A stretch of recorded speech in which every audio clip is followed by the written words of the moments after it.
We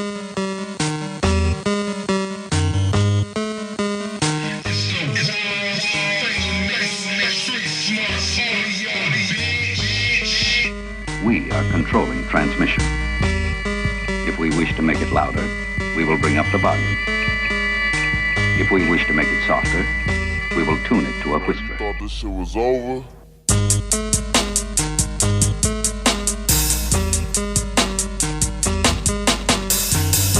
The following announcement has been paid for. Smart audio. We are controlling transmission. If we wish to make it louder, we will bring up the volume. If we wish to make it softer, we will tune it to a whisper. Continuing the wave, you Hammerneggers, humanoids, and Johnny-come-latelys are going to be following in a few years. StreetSmark Audio. November 5th, 2017. You know who I be. Scourge of the IWC. To the right of me, current, reigning, StreetSmark Audio, pay-per-view prediction champion. Triple P, Pony Poon Pulverizer. Hot Stuff Hollywood in the building. What's up? Is that my cue? Can I speak now? Do I have your permission to laugh now? Can I breathe or clear my throat? What's going on, everybody? The champ is in the building. Hot Stuff Hollywood, the Pony Poon Pulverizer, your inspiration, and the guy who keeps the scourge of the IWC in check. Even though he's a giant, colossal cheater, it's your boy. I'm doing good. How about yourself, my friend? I'm always good. That's debatable. Official.StreetSmarks@gmail.com is how you want to contact us. Listen to us right here exclusively on YouTube, StreetSmark Audio. 53 subscribers. Or fuck with us. Official.StreetSmarks on IG. Official.StreetSmarks on SoundCloud. StreetSmark Fanpage on Facebook. Street_Smarks on Twitter. Or catch my antics at Ruthless Aggression Era on Facebook. Now, what do you want to talk about? Because we don't have a show today. yeah. This is one of the rare times that you guys get to just hear us spew from the top of our dome. And so, your boy Hot Stuff Hollywood, he's been taking it easy this weekend, and with Thor Ragnarok dropping in America over this this past weekend. How's Touching Tatas doing? Touching Tatas is whooping ass the last time I checked. Yeah, you just got a notification. Yeah. Turn it off. my bad, everybody. At ESPN, we are looking for sponsors, so. So I don't think Disney gonna take too kindly. Hey, you know what? Matter of fact, Disney might take too kindly because Thor Ragnarok just came out, and on a $180 million budget, it has grossed over $400 million worldwide. Mm-hmm. Just debuted in America. Yeah, just debuted in America. So, and then on top of that, 2 weeks after that, mm-hmm. the Star Wars movie comes out. No. 2 weeks after that, the Justice League movie comes out, which was where I was going with that. Okay. So, with the movie, highly anticipated like the Justice League, say with it being a part of the series of movies released by DC. Time Warner. And all that other good jazz. I decided to watch the movie that predated it, or preceded it rather, Batman vs. Superman. Okay. First, have you ever seen Batman vs. Superman? I have. I watched it for $6 at Valley View. Oh, smart man. Well, only because ain't nothing like seeing a great movie on a budget. So, the thing... Debatable. It's weird about that movie because I've seen it at least 10 times now. Oh. 3 times in the theater. Oh. I bought the DVD when it first came out, as well as the Ultimate Edition. And every time that I see it, I like it more and more. And at first, when all the controversy came out and all the people started talking about it, They was talking about how they didn't like it or how it was, how bad it was, this, that, and the other. I was of the persuasion that, let people have their opinions. They think what they want to think or whatever. But after seeing it again this past weekend, my mind is firmly made up that it is a freaking masterpiece. Anybody who does not like that movie is categorically insane, in my opinion.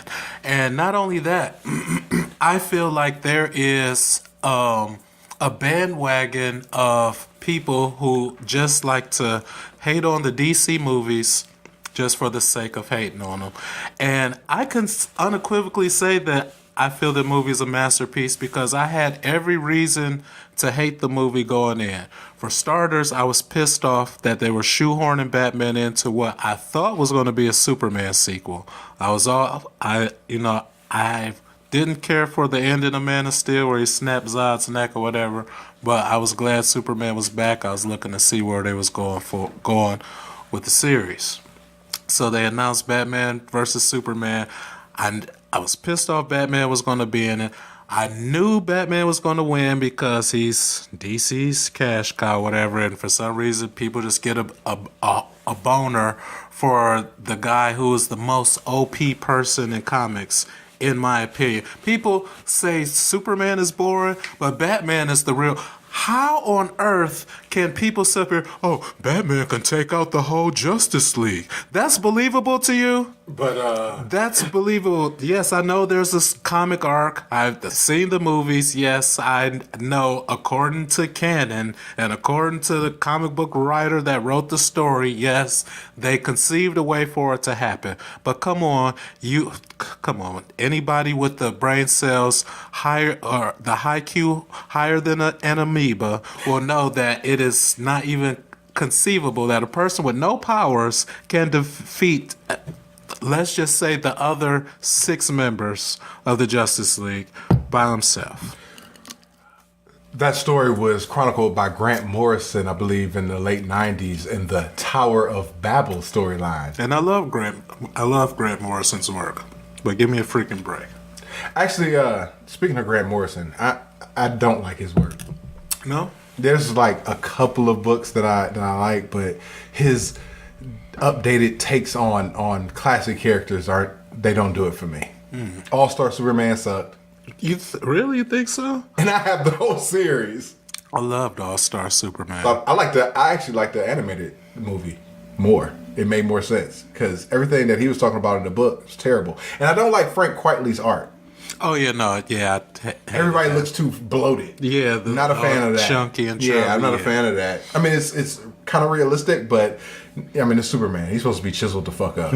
Come on, Just saying. Come on, somebody. I'm with you on that.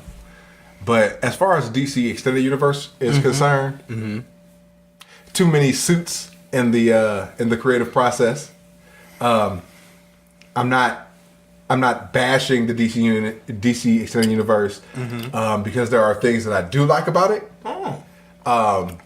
Coming from Mr. Marvel, I'm kind of surprised. You say Mr. Marvel. It's not necessarily that. It's more like Marvel by default. They both suck. You're Mr. Marvel and you're Mr. WCW. Those are the two boxes that I have here. It's, hey, I'm DC and WWE, WWF. You know what I'm saying? I mean, okay. So I don't like the fact that Time Warner gets too heavily involved in the creative process of DC movies. They don't let these guys tell stories. Okay, they want to make money, which is cool because it's a business, and you're supposed to make money in a business. True that. However, if you let these guys who have proven to be able to make money, let them tell the stories that they want to tell, the money will come regardless. True that. And not only that, Batman has a fan base that they're gonna spend money regardless. All you gotta do is put the logo up. They're on it. Ain't that the truth? Superman too, because I mean you went to see it 10 times. Oh, it's a good movie. I'm sorry. It was a masterpiece. It's not really that great of a movie. And I don't go by Rotten Tomatoes and their aggregates and what critics say or anything like that. Sat there and watched the movie, and I had no idea what was going on How? for at least half the movie. How could you not have it? Or maybe Well, one, the dream sequences made no sense. okay. Well, no, and they made sense after you watch it, but Yeah. while you're watching it, you're like, what the fuck is going on? Well, that's like half the movies you watch. You have to watch things unfold, so some of the things start to come together. Okay. That's understandable. However, for those people who are just walking in saying, I want to see Batman versus Superman, they're, subjected to a dream sequence where they have no idea. They seeing omega symbols and shit going on, and they have no idea because they don't know. They have no reference of Darkseid. They have no reference of Apocalypse. They have no reference of Fourth World and Jack Kirby and all his machinations that went on in the 60s and 70s to that they're putting themes to.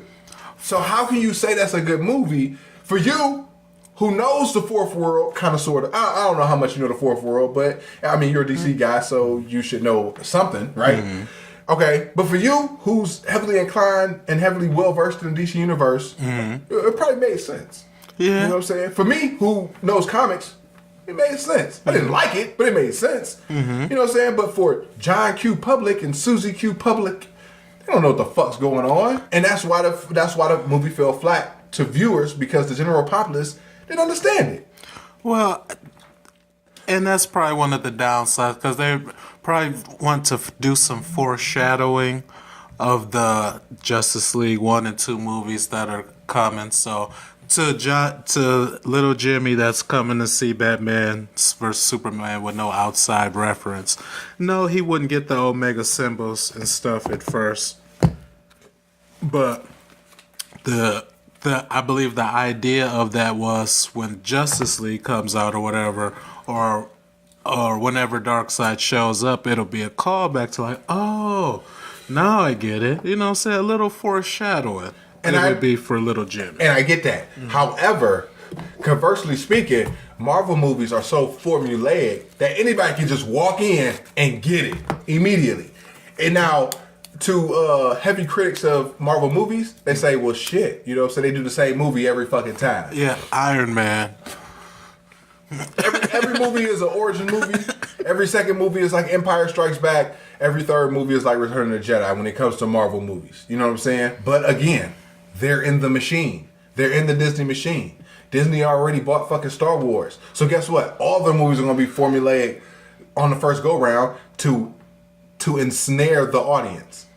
To ensnare that people that never, that aren't privy to those, to the mythos. Whereas DC, they're making movies for comic book fans, whereas there need to be making movies to satisfy the widest audience possible, and they don't do that.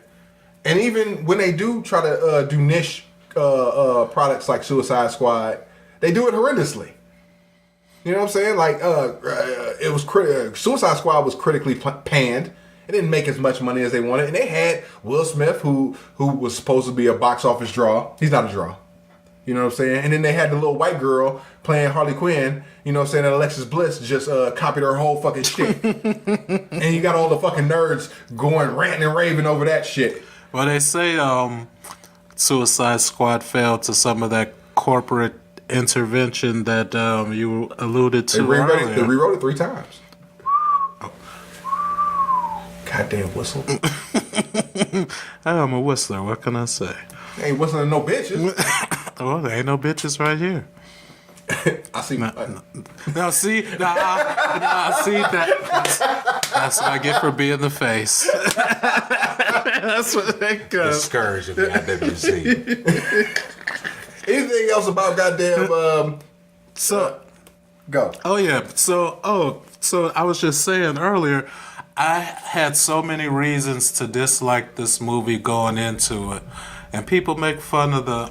I don't get how people make fun of the Martha scene or whatever, cause like I don't know. For me, why did you say the name? Like, you know what I'm saying? Just the I don't know, just to see the crumpness and the confusion and Ben Affleck and stuff, and then like Oh, Oh, like when they both had the same mother's name? Yeah, you know. Oh, yeah, that was awful. That was, no, that was the freaking moment where Bruce stopped his downward spiral into turning into the type of criminal that he hated. And then he started to resurrect into the light, like at the beginning of the movie when the bats carried up little baby Bruce Wayne from the bat cave back up into the light. You know, that's kind of impossible, right? It was a metaphor and a dream. It was a dream sequence, which was a metaphor which they touched back onto during the Martha scene. And you wonder why people shit on the movie. No, yes, I do. But now I don't anymore because some people, you know what I'm saying, I think it's more easier to be negative than to be positive or something that, you know what I'm saying, might be over your head. I positively think that movie was awful. And it just a lot of suit input that fucked the movie up and fucked the enjoyment of the movie for me. You know what I'm saying? I fell asleep on it. And I was in the theater. Well, you probably had a long day, you know what I'm saying? I saw it at 9 in the morning. Yeah, you probably had a long night then, you know what I'm saying? If you would have went to bed on time, you'd have been able to see the whole movie. You missed out. It was a great... another reason why I didn't like it going into it, because they spoiled Doomsday. I thought it was way too soon to be instilling Doomsday into the movie. That's another thing we need to talk about. Okay, so Wonder Woman had a terrible cameo in the movie. She said like 4 lines, and then she shows up at the end to fight Doomsday. Hence a cameo. Okay, true. But she shows up to fight Doomsday, and then she doesn't even do anything. She does like one punch. Wonder Woman put in work. First, she saved Batman from dying because everybody saw how useful Batman really was in the third act when he was hiding behind shit while Superman and Wonder Woman was doing everything. But Wonder Woman, she cut his heel with her sword. Ooh. She chopped his hand off. Wow. She had the lasso of truth wrapped around him while Superman flew into him with a spear. Oh. You know what I'm saying? And matter of fact, she was holding Doomsday at bay while Superman went to go rescue Lois. So she put some work in during that fight scene. That movie sucked. You, my friend, just have terrible taste in movies, and well, you know, I won't say that. Well, no, yes, I will, because you like horrible horror movies. So which would predicate that I would like Batman vs Superman. No, because Batman vs Superman is not a horror movie. Oh damn, it's horrible though. It is a great movie of someone of great means and wealth manipulating 2 people into a situation, and they have to come together for the betterment of basically the world. They don't stop Doomsday. Make believe. I know that leaves are